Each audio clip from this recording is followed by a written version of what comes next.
I'm really excited to introduce our keynote this morning. Amber Mack is not only an influencer, she's an author, she's one of us. She's a practitioner, she's working in content, she's working in the types of mediums that we work in every day. But the other thing that excited me about Amber when we spoke to her on the phone about this was not only is she all of those things, she's a futurist. And I don't know if you guys have met many of those people, but she's the first woman futurist I've ever met, and as a feminist, that made me excited. But the thing is, in our industry, if we're not looking forward every single minute of every single day, we get left behind. And that's why Amber's here today to share with us what's coming, what's going to shape our work in the next few weeks, months. Maybe we can look out a year. I don't know if we can look out that far at this stage of the game. But anyway, please join me in welcoming Amber Mack to the stage. Thank you. Thank you. Thank you so much. Good morning, everyone. And hello to the people who are watching on the webcast as well. Thanks to everyone for being here. Before we talk about what's happening in 2019, I want to take a look back and show you two images. The first image here from 2005. As you can see, this gathering at St. Peter's Square, there's not a lot of technology in this image, except for one tiny little flip phone in the bottom right-hand corner. A woman over here just saw it for the first time. Incidentally, I think I had that exact same phone. Fast forward 8 years, the exact same location. Almost every single person who's gathered at St. Peter's Square is holding some type of mobile device in their hands. Throughout my presentation, I want you to think about the next 5 years. How are things going to change around us? What is the impact of technology on how we communicate? We're also at the beginning of the Internet of Things revolution, a massive change where we're seeing 26 billion devices connected to the Internet by the year 2020. Now, I have been talking about the year 2020 for a few years, and it strikes me that we are just weeks away, believe it or not, from that happening, this massive tipping point when it comes to technology. To put this number into context, imagine it like this. The average household with 2 teenage children will own roughly 50 internet-connected devices by the year 2022. I encourage you to count on your hands right now how many internet-connected devices you have in your home. Things like smart speakers, tablets, phones, computers, gaming systems, smart home devices, and all of a sudden you can see how quickly we are moving towards this number.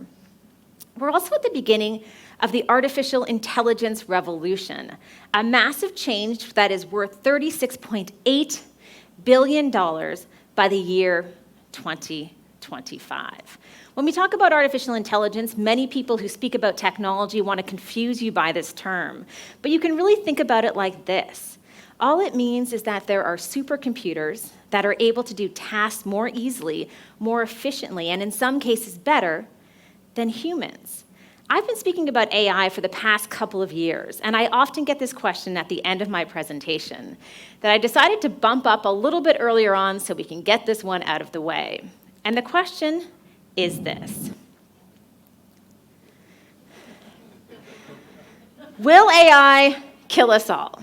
We're going to get this one out of the way sooner than later. Why are we worried about the future?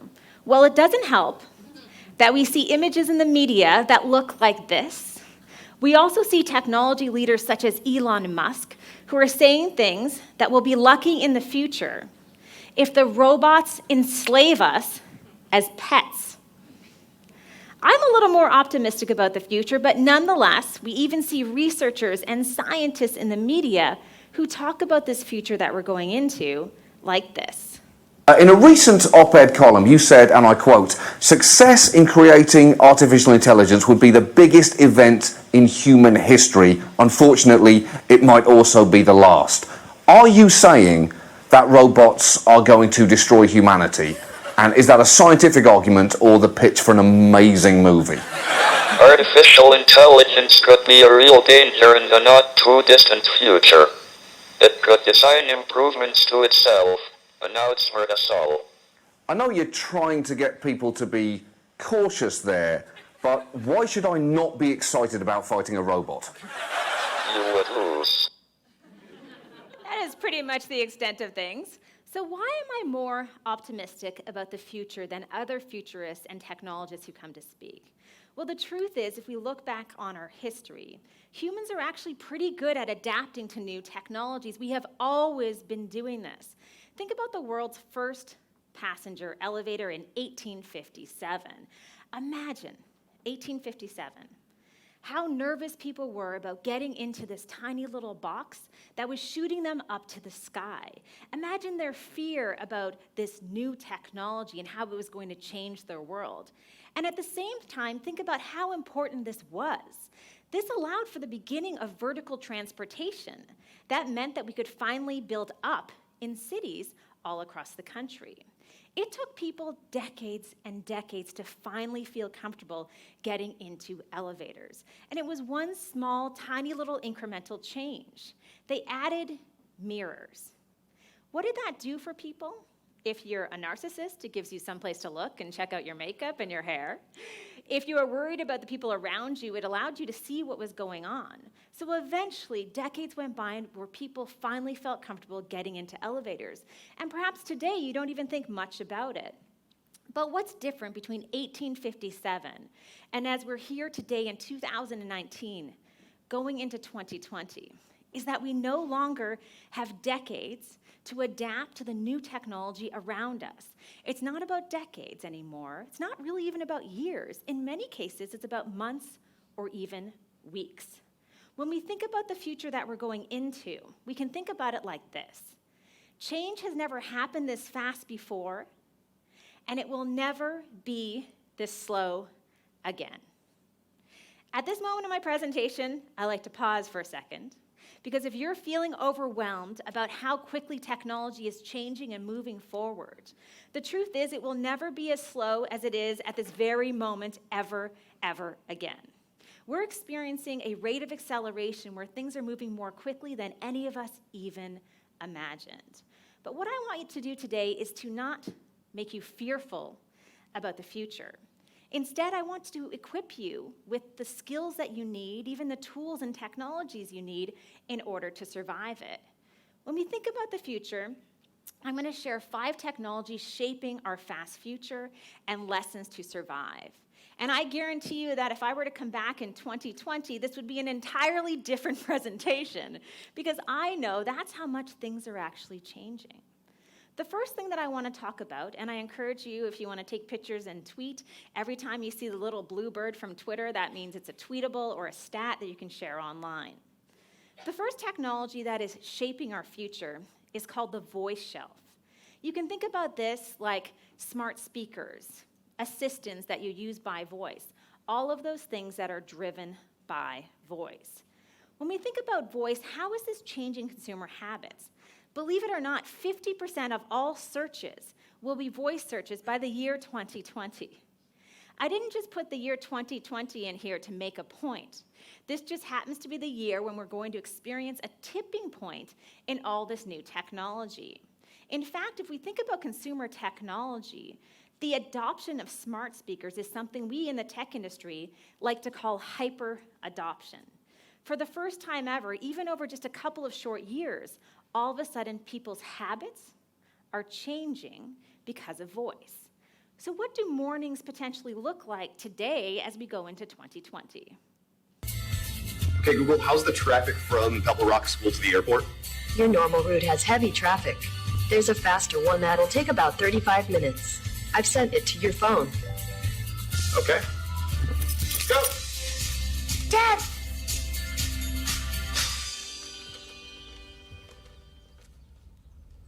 Hey, Google, what's on the calendar today? The first event is Space Day at Kevin's school. It starts at 8 a.m. Space Day. Are you ready, buddy? Ready. Let's go.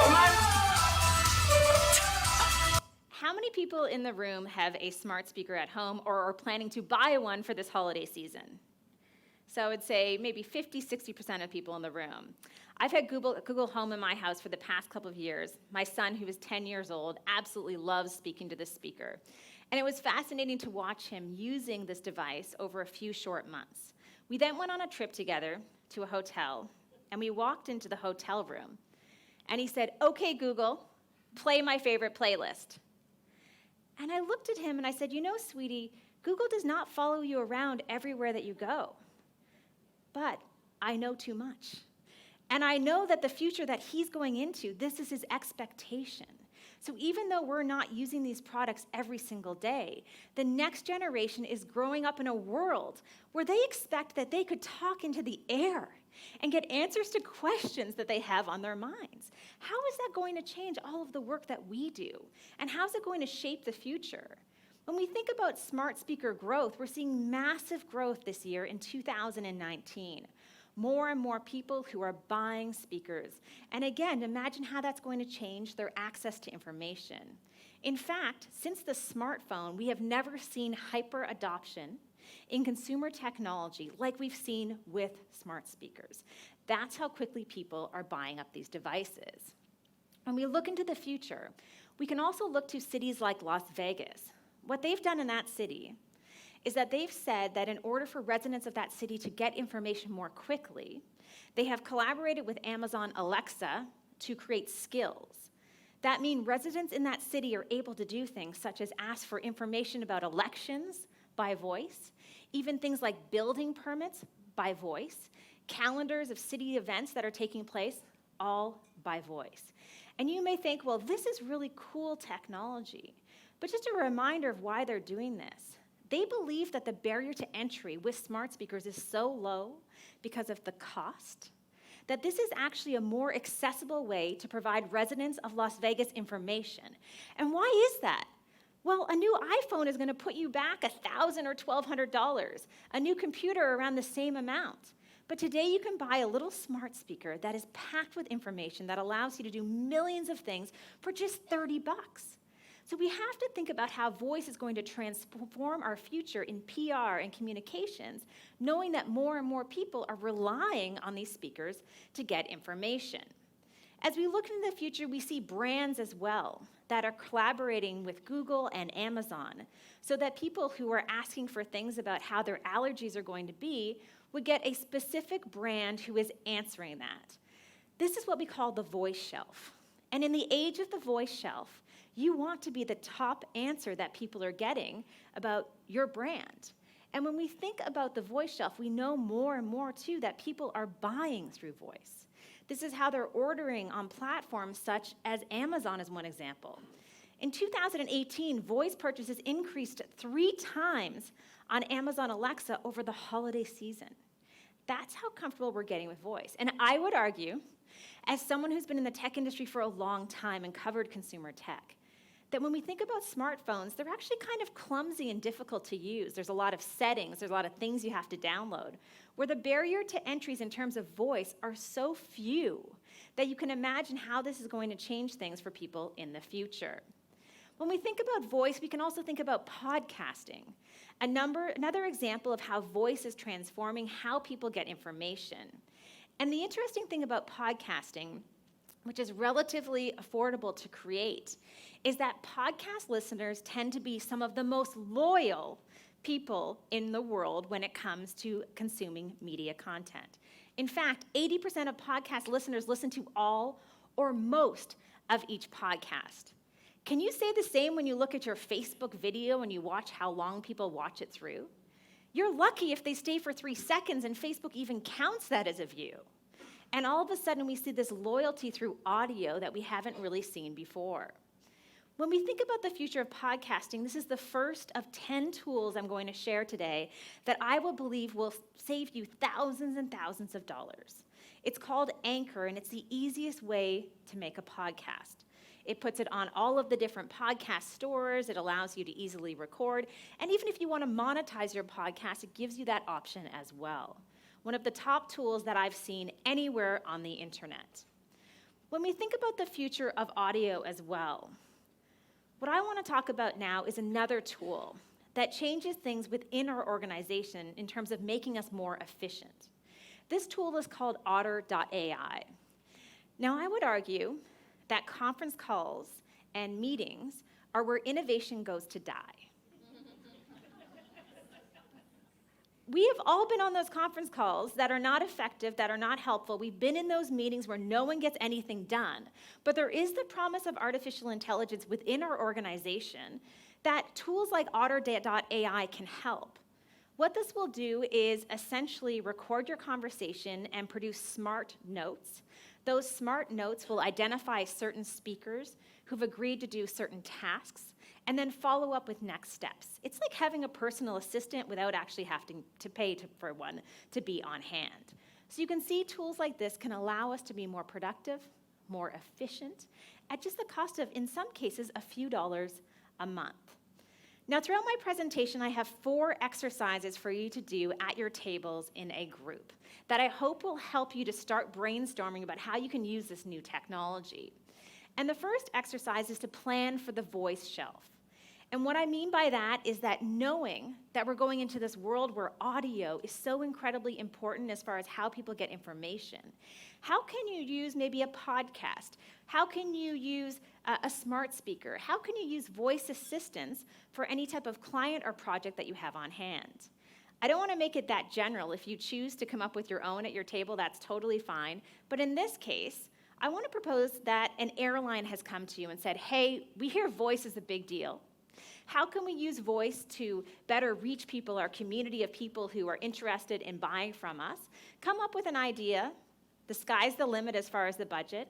And I'm going to give you 5 minutes to work at your table to come up with one idea for any airline you choose or any other company you want to select. And then I'm going to go to a couple of tables and ask you guys what you came up with. And I'll walk around to help along the way. All right, let's start the timer now.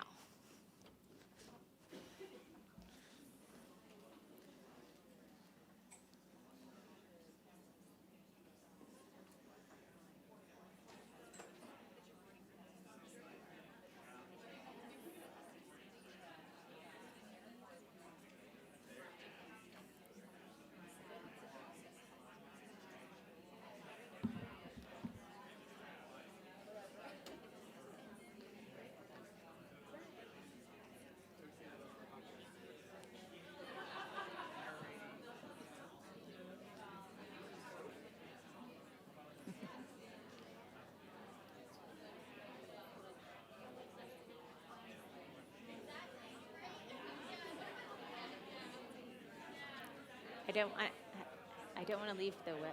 Oh.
Just 1 minute left.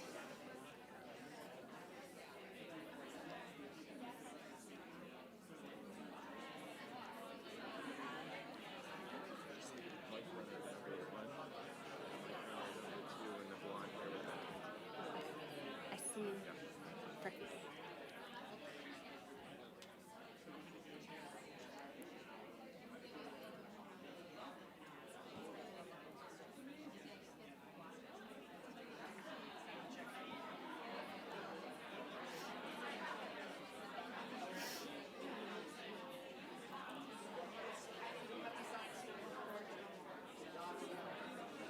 All right.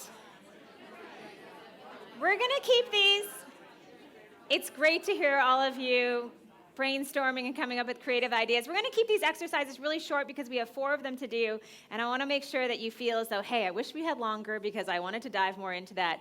I do want to get 2 volunteers. We have mic runners. This will help as well with people watching on the webcast so they can hear some of the ideas that you've come up with.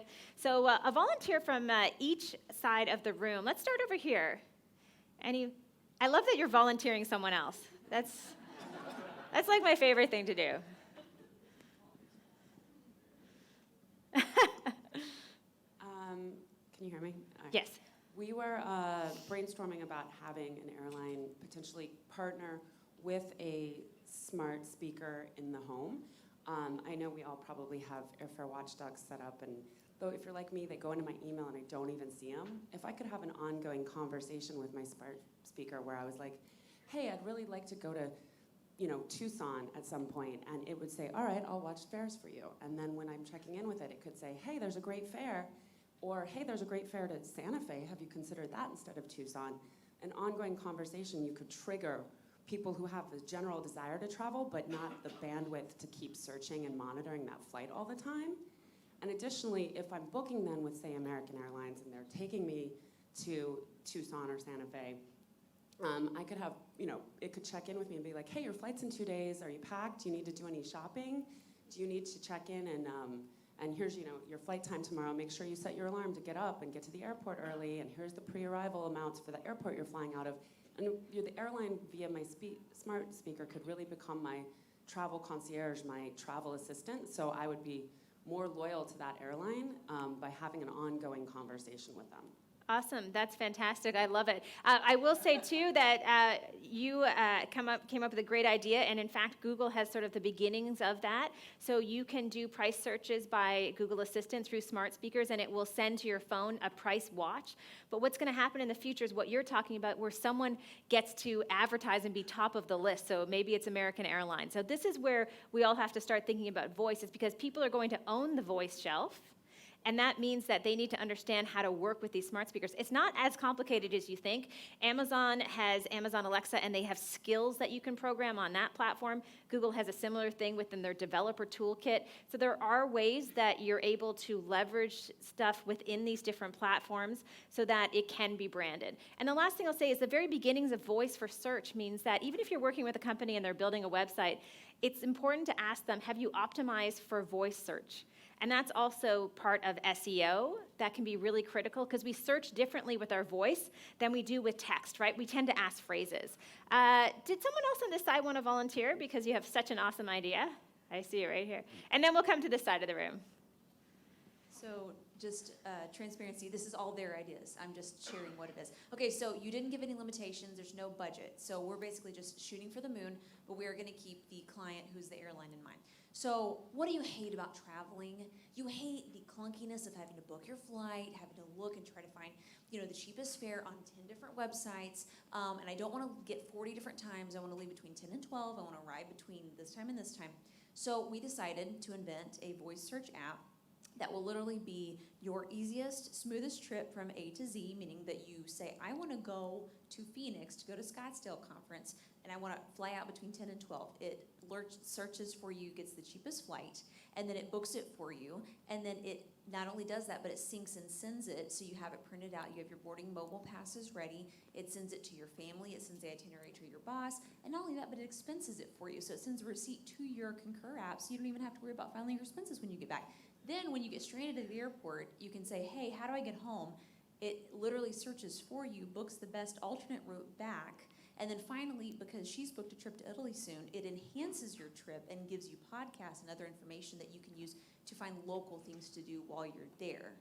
And all of that is going to benefit our airline client because we hate flying because it's clunky. We hate it because there's so many things to remember. When do I need to leave? When do I need to check in? But it basically does all of this for you and is your airline mom. Airline mom, I love it. And I will say, too, the airline that figures that out is going to be the one that wins. I mean, we all need that. I fly all the time, so I know there's a real need and desire for that. So amazing idea, and thank you so much for sharing. One more. We're going to do one more, and then we'll move on. So someone from this side of the room. Oh, we have two on this side of the room, so we can. I realize I said one from each side of the room, but I'm just being selfish because I want to hear your ideas. So we'll see how much time we eat up. So kind of our idea that we were coming with, we were kind of talking about how frustrating it is to check into flights sometimes. Like, I flew here on Southwest, and the way it works is when you check in, that determines where you are in their boarding line. So I would say, like, Southwest could partner with Alexa to be able to check into your flight and be able to set it up so they could automatically check into your flight. Because Amazon already has all your credit card information, so if you needed to add a bag, you could have Alexa add a bag on, get charged for it all at once. So it'd be very easy, and I wouldn't have to worry about like booking or being able to check in right away and being the difference between like A and B boarding group to the very last person in the C boarding group and not getting overhead bag space or anything like that. Yeah, it seems like the airline industry is a great place to start with this because there are so many frustrations and points where we get really just, it feels cumbersome to go through that process. So thank you so much. And one more on this side, and then we'll move on. All right, so we went with the lifestyle approach. There are many people that feel a better quality of life equals travel, equals trips. So through smart speaker ads and podcasts on Spotify that are targeted, you could do top 10 destinations, where to travel, fun places, ideas, best times of year to go to the Caribbean, Alaska, Hawaii. And as Michael had said, it could be an in-flight magazine on steroids. I love it. And I do want to reiterate, guys, because I have 3 podcasts on the go right now that I do, that podcasting is a very inexpensive way to get your message out.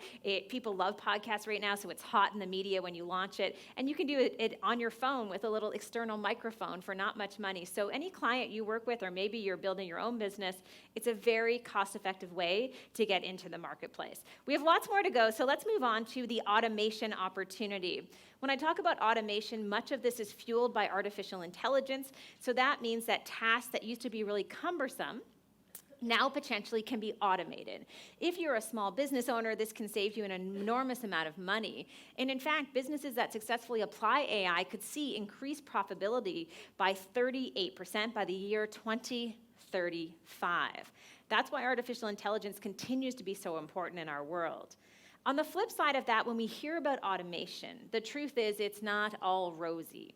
When we think about the future of work, automation is going to affect many jobs. 50% of jobs are at risk in the future of being totally or partially automated. This is an excellent chart from Bloomberg that you can look up, and you can input any job title or profession imaginable. In the lower right-hand quadrant, these are the jobs that are most vulnerable. The retail sales, the waiters, personal care aides, those are the jobs that will be affected in the future. It's a great chart to look at, not just for yourself to understand the future, but if you have kids, like I do, I also want to understand what should they be learning in order to survive this future that we're going into that's going to look so different than it does today. When we think about the future of automation, we're also seeing more and more what we're doing in this very room. This is a critical skill of the future.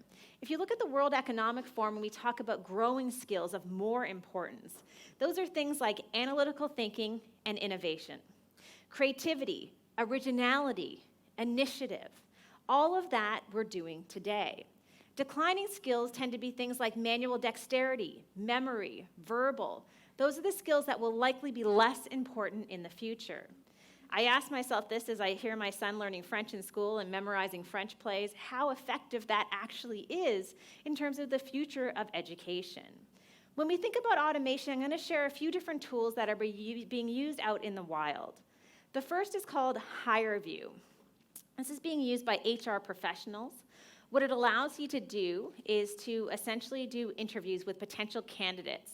And the software is analyzing the candidate's face to understand if they potentially have the personality and the traits that would make them a good fit or good candidate for the job. Now, when we talk about automation, I speak at a lot of HR conferences. And I have to tell you that they are so proactive when it comes to AI and how to better automate the interviewing process. Because the truth is, there has been for a long time a lot of bias baked into the HR process. Humans deciding on who gets the job based on things that they are biased about. And they're hoping in some cases to remove the bias from this process by using new technologies. Of course, if you build the software that has bias baked in, you have the same problem over and over again. So it certainly isn't a successful solution if we don't think about that factor as well. When we think about the future of automation, we're also seeing other tools out there like Magisto. This is a video tool that will automate your marketing videos. Essentially, you upload clips, it helps to choose the music and other footage and puts it into a beautifully created marketing video, and it automates the whole thing. Many people will say that this happens automagically. The idea is that there's magic to how this is done. This isn't to say that video professionals aren't important and you shouldn't pay those people, but I would argue that we live in a time right now where the expectation in this digital world is that we're putting out new content all of the time. It's very difficult for us to keep up. And so unless we move towards automating some of those tasks, it's going to be hard for us to survive this future that we're heading into.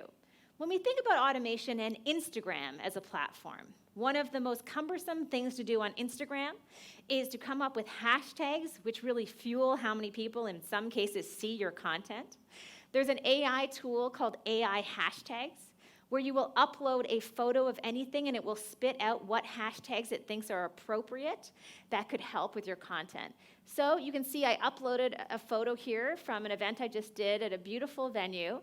And then it said it looks like leisure, recreation, summer, luxury, lake, outdoors. So you can see not all of those tags are perfect, but if you imagine how long it would take you to come up with them, chances are you're saving yourself a few minutes every day from that process. In terms of automation, this is one of my favorite tools in existence. Again, all of the tools that I've been talking to you about are fueled in part by AI, and yet they're practical things that can help us every single day. This is called Lumen 5. What this is a tool where if you write a blog post and you want to turn that blog post into a video, imagine how much money that's going to cost.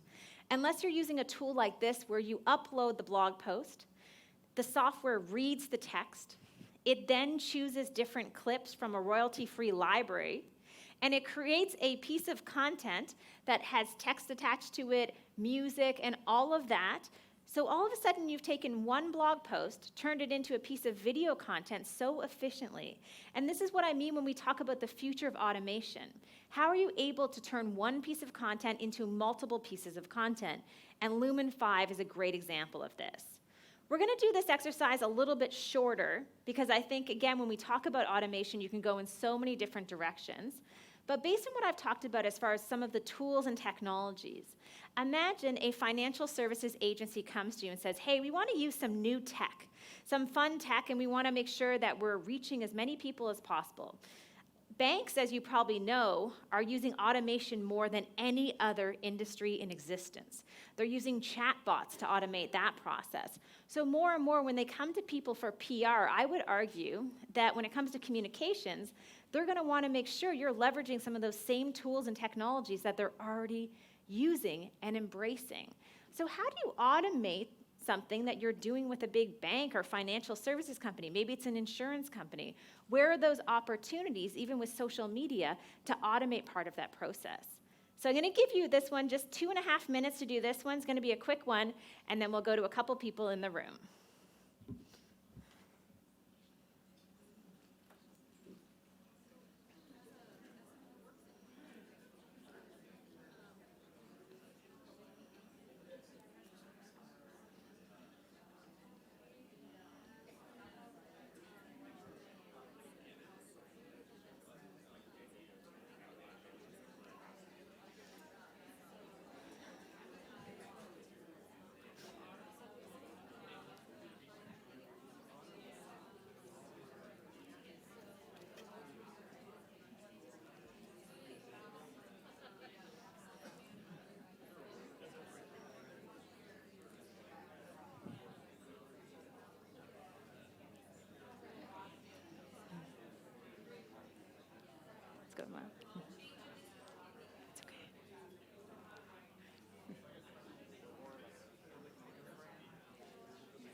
Okay, we'll wrap in 30 seconds.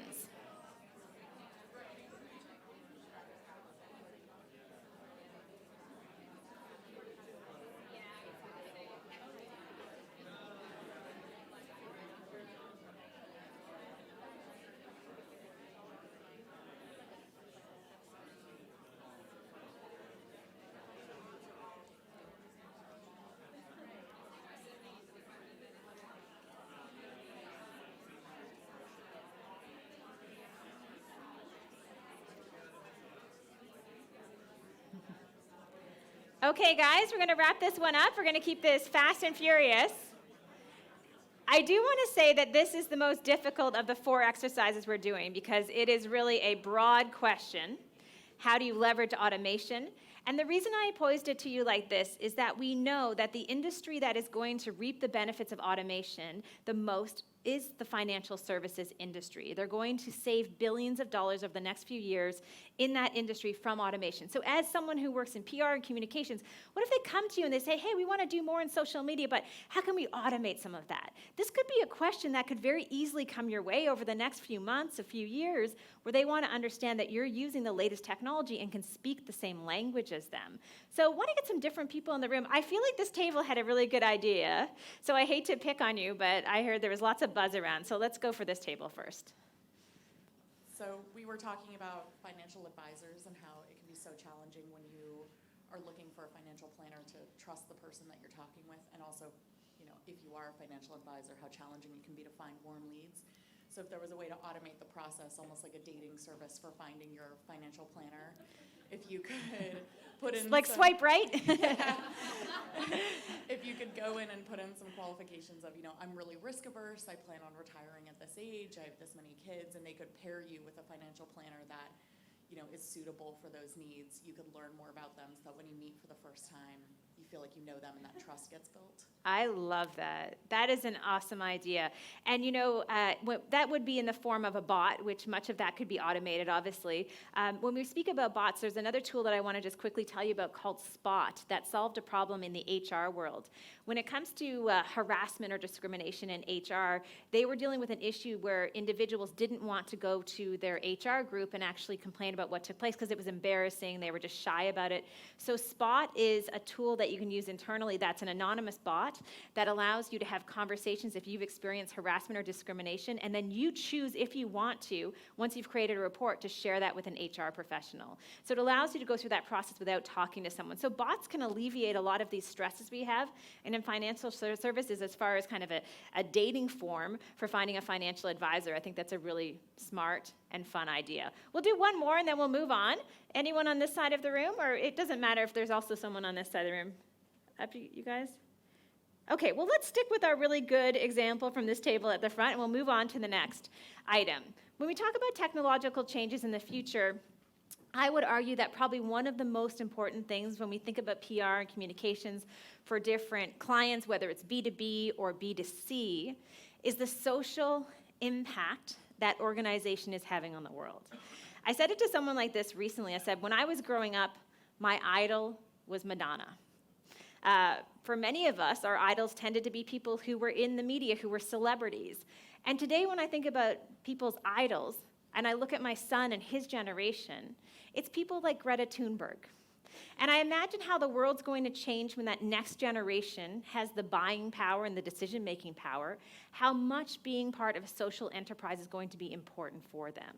So what I want to talk about as far as things that are changing, that are transforming in terms of communication, is the social impact that different brands can have on the planet, on community, within their organizations. And you guys are going to have to bear with me here because I want to talk about a new transformative technology that is a fascinating way to be able to use the cameras on our phones. It's called computer vision. It's a subset of artificial intelligence. So I'm going to show a really simple way to describe how computer vision works. It's an app called Calorie Mama. And what Calorie Mama does is that it allows you to point the camera on your phone at any food that you're eating, and then it will automatically tell you the nutritional breakdown of that food. And how is it able to do this? It's able to do this because it has an enormous database of different types of food. It knows the nutritional value of all that different type of food, and it's able to identify through computer vision what exactly you're looking at. This is tremendous. If you think about how we used to do this with food diaries when we diet and we watch what we eat, you would have to go in, search up a different type of food, write out the diary, and all of a sudden that can be automated. Now, what's really interesting, I'm going to share a company that is using the same type of technology, computer vision, and they're using this to be able to reduce waste in the world and how garbage is sorted. They are a social enterprise. A social enterprise being an organization that has a social purpose first.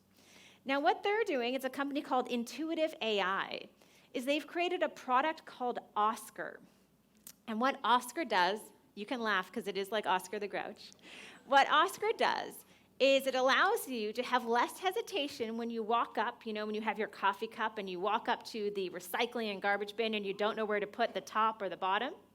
Using computer vision, it will tell you which bin to put different pieces of garbage in to actually help to reduce cross-contamination at the point where you are recycling or throwing away garbage. It will identify and it will tell you which bin to throw your stuff into. And it goes one step further because it has this layer of gamification. That means if you put your stuff in the right bin, you'll get a discount, a coupon at a nearby coffee shop or restaurant. And I spoke about this a few months ago at an event, and I had a gentleman say to me, he said, you know what I thought was so cool about this?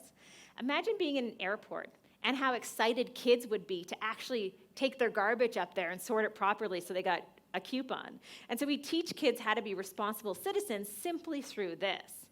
Now, this was created by two gentlemen under 30 years of age who are immigrants. And what's really interesting is that they had pitched this idea, and I never really thought that I would actually see it out there in the market. But at Vancouver Airport in British Columbia, when you now go through that airport at departures, Oscar is there in action being used on the ground. And it's a really excellent example, again, of having a social enterprise and that social impact that can help people in the future.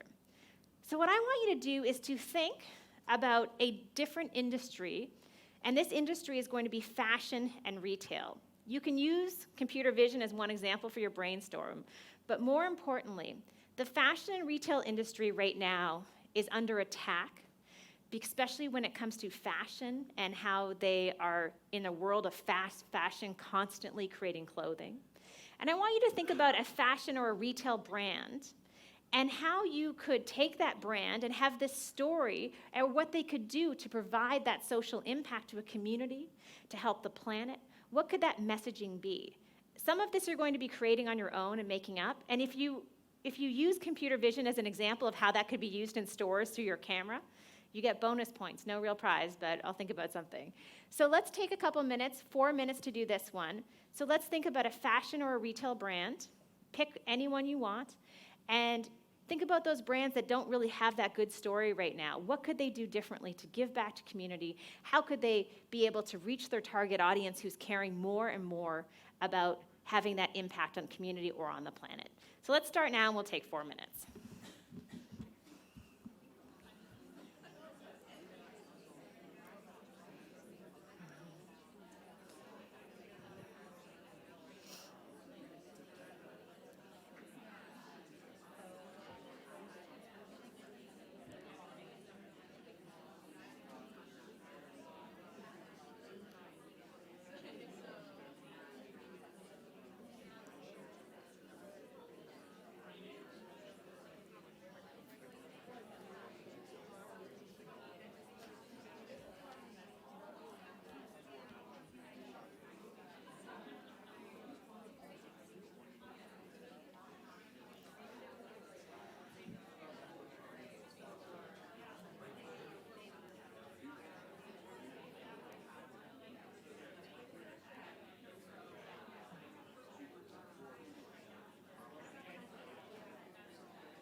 Just 1 minute left.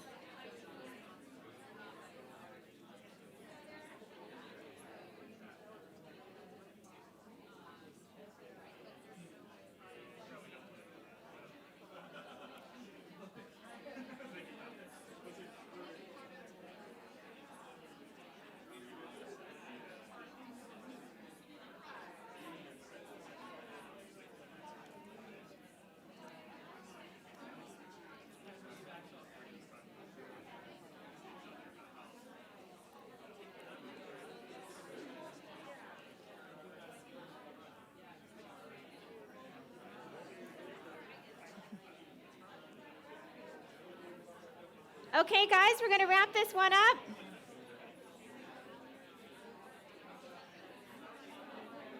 We have our mic runners. One of the reasons that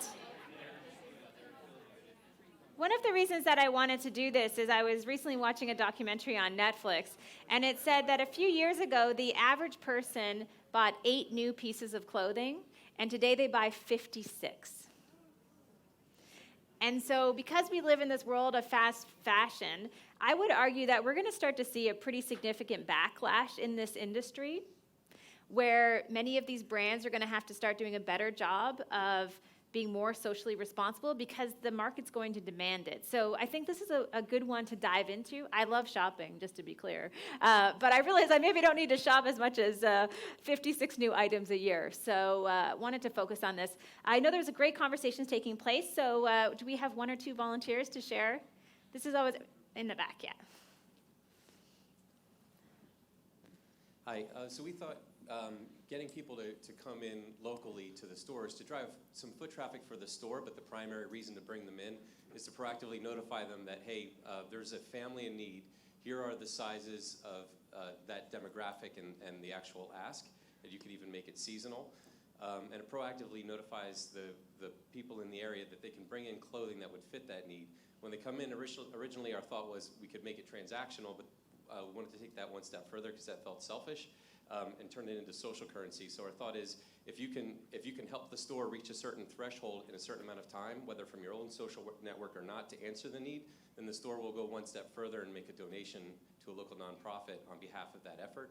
And the foot traffic in the store is secondary. They're not trying to drive the purchase decision, but it's the brand reputation and awareness and that people are coming into the store. That is an amazing, and how easy is that for a business to be able to get that up and running, to allow people to come in and drop off and help other people in need? I mean, that's a pretty simple installation to get up and running. So love that idea. I could spend a whole hour just on the social impact side of things because I think you're going to have to dig deep and find some really wonderful stories about how people can have a bigger impact. All right, so we had one idea. We started talking about, like, I guess Forever 21, which is going out of business because they just have so many clothes and I guess their budgets. And so similar to how, there's the app where you can take a picture of the food and it'll show you, like, what all's in it. Maybe if on clothes we talked about there being a tag that maybe includes the information, like what was the clothes journey, like who all was involved with making it. A lot of American clothes are made overseas, so maybe like the countries where it was manufactured, and then just how it ended up in the stores and into the buyer's hands. And then if you want to add another layer to that and get really personal, maybe even show the faces of the people involved, because then once you see like the human element behind the clothes, that'll maybe be something that people can connect to and be like, okay, if I'm throwing this clothing away, I'm also maybe throwing away the labor of like this woman or this child, and that'll hopefully encourage them to be more socially or environmentally responsible. I love that. I feel like everybody needs a round of applause for this one because these are really great ideas. So I just want to say that when we talk about fashion and retail and we think about the future, there's an app that I just downloaded last week that you guys may want to try out. It's called Good On You. And what it is an app for fashion and retail that basically traces the supply chain. So it tells you if they treat their workers well. It tells you if they have ethical sourcing of different materials. It gives them a grade as far as the ethical business practices that organization has. There are thousands of different retailers who are listed and judged within that app. And I say this because, again, I think this is going to be a big part of the future of PR and communications, where people are going to care more about you being a good company, and the product will still be important, but I do think that element's going to be more important in the future.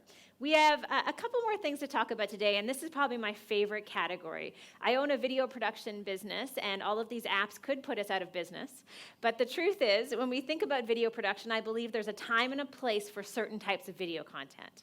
In this world that we live in, when we think about social media and this rapid-fire hose of the internet, the truth is that there's demand to be pushing out content all of the time, quick little pieces of content for mobile phones. So what I want to talk about today is mobile video. More and more people are consuming video content on their phones. How can you use some of these tools to be able to serve that audience in a more efficient way? And where are some of the best opportunities that lie in video? The first thing I want to talk about is live streaming. Something we're doing right now, and I'll say hello again to our friends watching the webcast.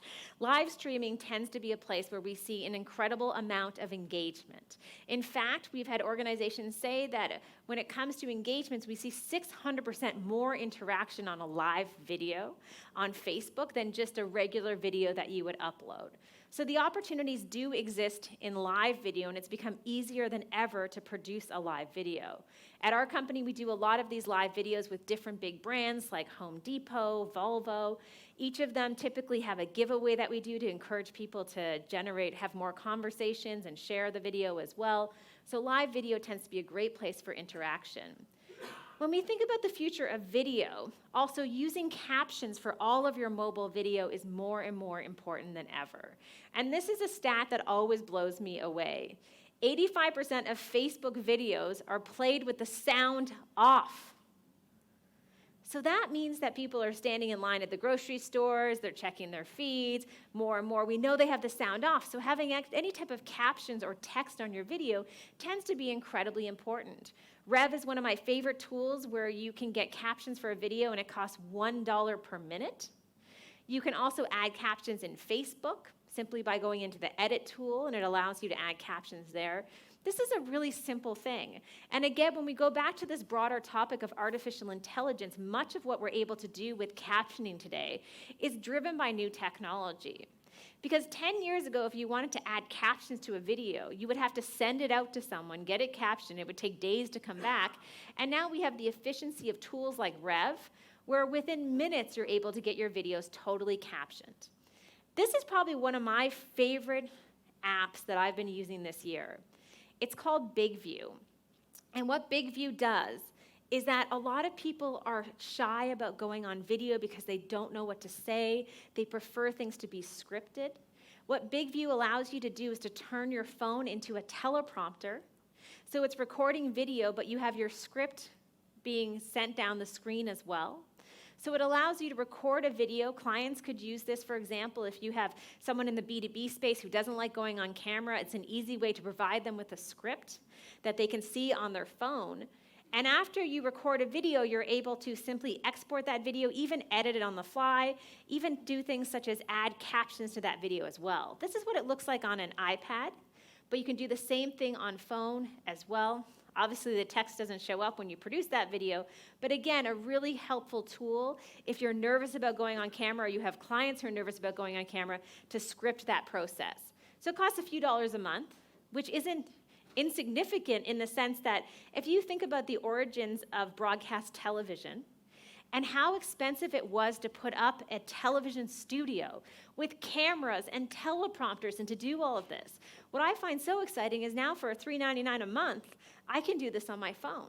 And I think sometimes this is why we feel these roadblocks exist, because we have so much choice as far as what we do today, and we have so many tools and technologies at our fingertips that do allow us to communicate more effectively and more efficiently. I think LinkedIn in the B2B space, and I'm sure you've talked about this at the event so far, is also an incredible opportunity as far as engagement. And so far, the algorithms on LinkedIn work in our favors. Video content tends to be getting seen quite a bit on LinkedIn. You can also request access to LinkedIn Live, which they are slowly rolling out, that allows you to do more live videos. But I think with organic video content, LinkedIn is the one place that I would say, hey, that is a place that you can actually get some pretty significant views and interaction, because everywhere else it's pay to play. I think we can all agree with Facebook video, you have to put money behind it now to get seen, and more we live in this pay to play world. When we think about the future of video and different types of content as well, Twitter, I think, continues to be a platform that is underestimated as far as the video side.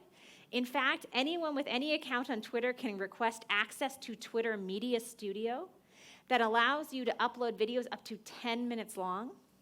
So it's free to do, you just have to request access. And why is this important?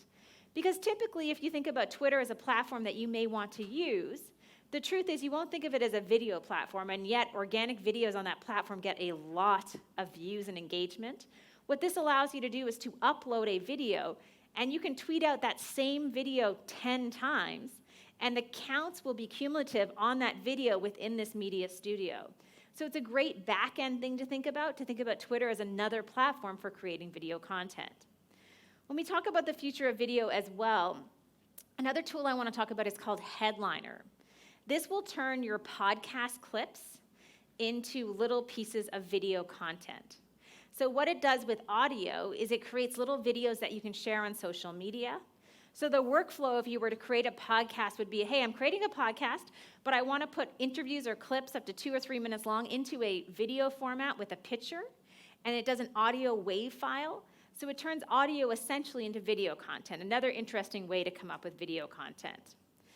And finally, one of the tools that I just started using yesterday when I landed here in Phoenix, which I wanted to share with you because I thought it was kind of an interesting one, is this idea of a photo animator. It's an app called Pixel Loop. Bear with me because I downloaded it at 3 p.m. yesterday afternoon, so I don't know all the ins and outs. But I'm always looking for new ways to work with my brand partners on influencer projects to be able to create content that doesn't cost a lot of money but is personal and fun and engaging for social media. What this does is allow you to take any photo and add an animated filter to that photo. So it's the holidays. I have a picture of myself in front of a Christmas tree. But simply by using this amazing tool called Pixel Loop, what I'm able to do, it isolates me. I didn't have to do that. It did it on its own, is add these fun and animated filters to photos. So essentially, I've taken a picture and turned it into video content that has a festive feel for the holidays. I also took a picture at the pool, and I thought, well, what if it were Halloween? How could I turn this into a fun Halloween animated video? Well, it has a bat filter. So I think it was a couple bucks to download and try, and I barely scraped the surface as far as the potential. But I mentioned some of these tools to rethink content. It doesn't always have to be incredibly expensive to produce. And this is a perfect example of, like, this feels fresh. You know, I saw this in my Instagram feed. They were promoting the app, and all of a sudden I feel like I have this fresh video-type content that I can share online. One of the tools that I also just started using within my company is called Promo. And what it does is creates promotional videos to share on social media within a minute or 2 minutes. So all you do to create any type of video is you simply upload a video clip. It allows you to choose fun, bubbly text like this that you can easily add on, even if you have no experience editing videos.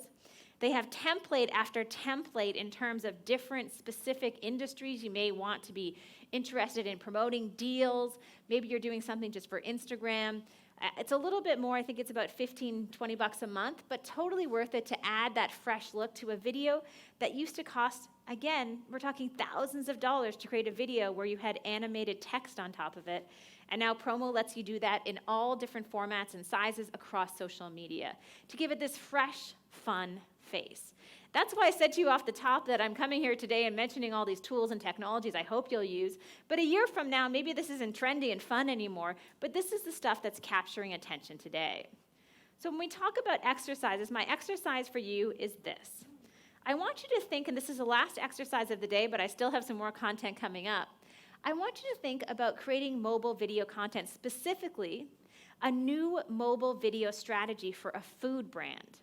And I want you to choose any food brand that you love and figure out a way that, hey, how can we give that brand some attention on social media just by using mobile video? And feel free to think about some of the tools that I already mentioned to make it fun, to make it really Instagram worthy or any of those other platforms? How can you create a mobile video strategy for some type of campaign that involves a food brand? Pick any food you want, maybe even pick a food brand that doesn't get a lot of attention and make it more of a challenge. We're going to spend a few minutes on this. This is the last time today I'm going to put you to work, so let's make this one great.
All right, guys. This is so much fun for me because I speak 50 times a year, And oftentimes, when you ask people to do anything creative, you are struck by the silence in the room and they're very uncomfortable. But you guys just go right to work, and I love that. I feel the energy already. So maybe one or two volunteers, because we still have a little bit to get through for the presentation. Anyone want to volunteer? Any food brand that you thought, hey, could use a little bit of your help? Oh, we have, okay, so why don't you go first and then we'll go over here? Yeah. Okay, so we all decided that we love Trader Joe's, and this idea kind of stemmed also from my mother, who had never put a cheese board together before, and she found this thing called, it's like paint by numbers, where one, put the brie on this piece of the cheese board. So we came up with Adventure Joe's, where you have basically a picture of having cocktail party, and it gives you a little picture where like your cheese is grayed out and your olives and whatever, and you have to go around the store and find it, but it tells you exactly what aisle and where to find all of the pieces of it so that it all comes together, and it's a beautiful I love it. piece. Awesome. I love that so much. So many of these ideas are so great. I almost want you guys to chase down these clients and actually build some of this stuff. But that's a big ask for me today. One more over here. So we had an idea of, and we feel like this has got to be out there somewhere, but taking 5 ingredients and having it that you cook those ingredients, you put them on social media, and we thought it could go a lot of different ways. It could even be representing locally sourced items that are actually seasonal. So kind of from the social responsibility side, kind of tagging into that, and then having it run for a month. And have it be like you vote for who you like the best, and then they come in for a cook-off, and they Love get it. $500 spending, and so lots of tagging, lots of really getting people involved, Totally. and engaging in lots of different ways. And you also hit on 2 big themes that we're facing right now because of our fast future. One is that we have no time anymore, so you're dealing with just 5 ingredients. And the second, again, is the social impact that we've already talked about. In fact, I'm just thinking as you guys do these brainstorms and you're doing pitches to potential clients, all of this stuff is so great, and I think they would appreciate you talking about the latest and greatest tech to be able to bring to them for a project. So it's been a ton of fun. Now, your work with me is done, so you can sit back and relax. I do have one more technology I want to talk about as far as our future. And this isn't so much a technology, but this is a belief that I have about what it's going to take to survive and thrive in 2020 and beyond. And I believe that it's going to mean that we all have to come up with crazy ideas. And that means that those ideas that are lingering in the back of your head, those things that you want to do maybe for your own business, maybe for yourself, maybe for a client, those things that seem extreme, those are the ideas that are going to allow you to really build something special in the future. So I want to share a technology right now that is scaring a lot of people, but then I want to show you how this technology has been used for good. And first I'm going to start here.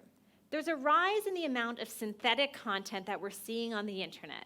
Synthetic content is another term that I want you to think about when you think about the future of AI and disruptive technologies. Here's an example. The people that you see created here in this video by a company called NVIDIA are people who do not exist. What they've done is they've created essentially synthetic content. Those could be videos that were created through the power of new technologies to create things that don't actually exist.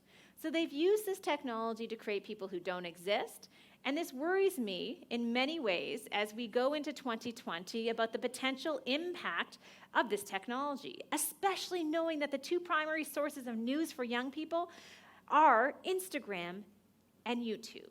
When we think about synthetic content, we think about the future. Here's an example of what's called a deep fake video that you're going to hear a lot more about in 2020 and beyond. This is another type of synthetic content. The idea is they've taken President Barack Obama, they've made him say something that he never said in the first place. They're able to do this by the power of new technology that essentially understands how he speaks and moves his mouth and allows someone else to voice the things that have been put in his mouth. I'll show you an example of how this works. Now, you see, I would never say these things, at least not in a public address, but someone else would. Someone like Jordan Peele. This is a dangerous time. Moving forward, we need to be more vigilant with what we trust from the internet. So what we have is the actor Jordan Peele, who's doing the voice on the right. That voice has been laid under the video of President Barack Obama, but they've animated and moved his mouth as it looks as though he's saying that, and that's where that AI technology comes in. So as we see the rise of deepfakes, this is where I'm incredibly concerned about the future of news and information and the fake news. The whole world that we have, our democracy, could be brought down because of this technology. Now, I think about this, and I've been talking about this for the past couple of years, and it's all been kind of doom and gloom. Until I was sitting in my hotel room in Orlando, Florida, about to go on stage to do an event, and I saw a video by David Beckham, who was using this exact same technology to help educate people about malaria. The new campaign is calling on all workers to take action to end malaria. Malaria isn't just any disease. It's the deadliest disease there's ever been. Se dice que ha matado más de la mitad de la población que ha existido. وما زالت تقتل طفلا كل دقيقتين. Mais nous pouvons y mettre fin. Nous savons comment, nous en avons la possibilité. हमें और अधिक कार्रवाई की जरूरत है. 我们需要让世界领导人关注 hivyo tunazindua kampeni ya sauti. Only Bawaru be malaria. Speak up and say, malaria must die. One voice can be powerful, but all of our voices together, then they will have to listen. So what they were able to do using this deepfake technology is to allow David Beckham to look as though he were speaking different languages by different voices of people who right now are suffering from malaria. They did this by letting those people voice what they were voicing and wanted to say, but then they used this same type of deepfake technology to allow David Beckham to move his mouth to look like he's actually saying those words. And I saw this and I thought to myself, oh, what a crazy idea. Who would have thought that they would take technology like deepfake tech that originated in the porn industry, that's how it all originated, like most of technology, that's another presentation, and they would use this to be able to help educate people about malaria and how people could give back. And I thought how all of a sudden that I had kind of shifted my perception of deepfake technology, still lots of bad stuff, but also some interesting opportunities to allow individuals to communicate with people all over the world through speaking different languages. And it was just a crazy idea that had kind of come my way. And I mention this when we think about crazy ideas. And the truth is, all of us are always learning and trying to gain new skills, and there's been no time like 2019 going into 2020 when this has been more important. And this is a quote that was shared by a friend of mine a few weeks ago. It's a quote from someone else. The illiterate of the 21st century will not be those who cannot read and write, but those who cannot learn and unlearn and relearn. And I think this is so absolutely true as we go into 2020. We are constantly in the state of learning, gaining knowledge, changing our minds, coming up with crazy ideas. If you think about the world that we live in today, and you think about technology companies that are changing industries. If Uber had come to me and said, you know, Amber, I have this really great idea. People are actually going to get in other people's cars and let them drive them around. I would have been like, get out of my office. That's crazy. No one's going to do that. Airbnb. Hey, Amber, guess what? We have this great idea where people are going to open up their homes to other people who are going to stay in them, then they're going to leave after a night, and it's all going to work out. I would have been like, that's crazy. But it's these crazy ideas that have created companies that are worth billions of dollars, that are transforming and disrupting industries, and it's not all good. So sometimes, especially as we go into 2020, I really want all of you to chase some of those crazy ideas that you have, some of those ideas that have been pecking away that you've been thinking about for a long time. So this is not a lesson for today. Crazy ideas should be done from the comfort of your home or office. But I do want to encourage you to read a book called Loon Shots. And in it, Safi Bahcall talks about the history of crazy ideas and how even things like insulin were once a crazy idea that no one thought would work, that has reshaped the future of medicine. And it's all these crazy ideas over the past century that lead us to believe that in order to survive many of the things that are in front of us, the challenges that we face in our businesses, the challenges that we face with clients, maybe even challenges that you face in your own life, will only get solved if you kind of jump off and pursue that crazy idea that is lingering. So that's the fifth lesson to survive in this age of disruption, is to, at least in 2020, chase one of those crazy ideas that you've been thinking about for a long time, if not for you, maybe even for your clients. Now, I want to wrap up with a couple more slides. And the first question is this: are you ready for this disruptive world that we're heading into, this fast future? Not a day goes by when I'm not excited about this world that we go into. You know, many futurists will talk to you about doom and gloom and it's the end of humanity. But let's remember that elevator example I shared with you off the top of the presentation. We have always been adapting to change, and we have always learned how to adapt. We are good at this. We've got this. We can do this. We can survive, and even more importantly, we will thrive. We know how to survive these changes that are ahead of us. And some of the lessons that I talked about today, I hope will help you moving into 2020, planning for a new world where people are using voice more and more, a world that includes automation. How can automation help you? How can you do well with your clients and in your business, but also do good? Where's that social impact that is increasingly going to be important? And then that question that buyers and clients are going to ask: how do you leverage mobile video in a different way? And perhaps most importantly, what's that crazy idea that you're going to pursue? What's that path that you're going to go down? And are you brave enough to go down that path? And if you follow a lot of Brené Brown, and I feel safe saying that in this room, you know that she talks a lot about vulnerability and how in order for us to be courageous and brave, it also means that we have to be vulnerable. I've been doing this in my own business over the past year. I'm constantly reacting and getting jobs that come my way. But I had an opportunity and an idea where I wanted to create this Women in Business series called Her Turn, where we did a competition for women business owners, and we had a big finale, and we gave the owner $20,000. I had no sponsors on board. I had no framework to do this, and yet just this past Monday, we hosted the finale. Already on Facebook, 200,000 plus people have watched it. And I jumped off a cliff to do this in the sense that it was a crazy idea that has been lingering for a while, because I'm kind of ready for that. I'm ready to do things differently. And when we think about, again, the future that we're going into, I want to leave you with some tools and technologies that I believe will save you thousands and thousands of dollars with your clients. Most importantly, always hire video professionals like we have here today in the room.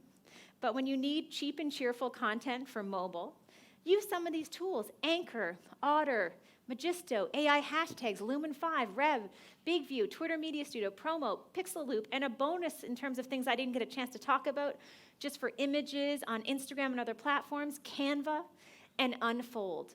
Fabulous templates for Instagram, again, if that's a priority for you. You may not use all of these, you may only use 2 or 3 of these, but I guarantee that they'll make your life easier. When we think about the future that we're going into, the last quote that I want to leave you with is this: if everything seems under control, you're just not going fast enough. And I think this is true as we go into 2020. And as a small business owner standing in front of you today, I will tell you that I don't have everything figured out, and I feel overwhelmed by the state of the world today and the rate of acceleration with technology. But what I can own and what I can do is to be present every single day and do as much as I can in that day, and then move on to the next one.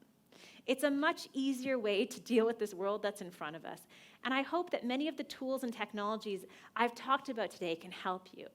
Because after all, if we know we saw those changes between 2005 and 2013 where the smartphone revolution had taken over our lives, what's going to happen in the age of artificial intelligence and automation when your competitors are doing some of the things we've talked about today and you're falling behind? How do you stay ahead? How do you stay on top? And how do you stay in the lead? I hope much of what I said today will help you in 2020 and your planning. The last thing I want to leave you with, and this is not anything you have to pay for, but if you're interested in staying on top of all of these tools and technologies and the latest that's happening in digital and digital marketing, I do a weekly newsletter every Tuesday morning. Doesn't fail, it always comes out. Not selling you anything, but instead providing information and access to tools and technologies that I believe will help people in this fast future we're going into. If we have a few minutes, I would like to take some questions. And I know some of you may have flights, so feel free to sneak out of the room, but I will stay here and answer as many questions as possible. Thanks for being an awesome audience, so positive and energetic. I so appreciate it. Oh, and The last thing I should say is that my presentation is going to be available for you in a portal somewhere.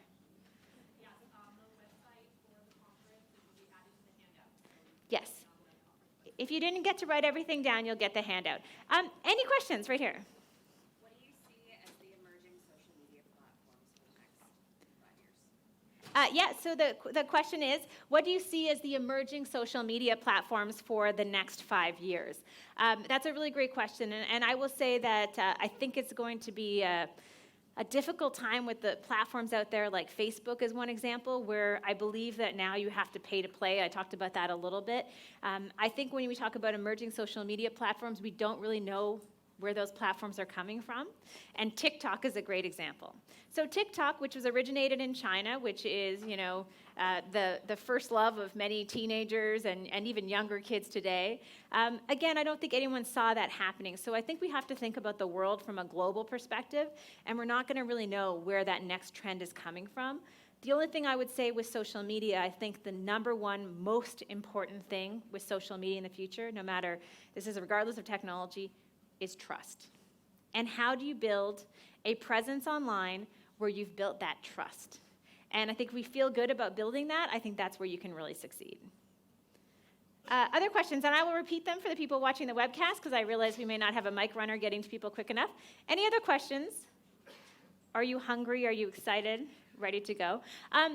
So I will just say, because we are almost out of time, that I'm going to stick around a little bit. My flight's been delayed by 2 hours, and I'm now not in a hurry to go back to the snow.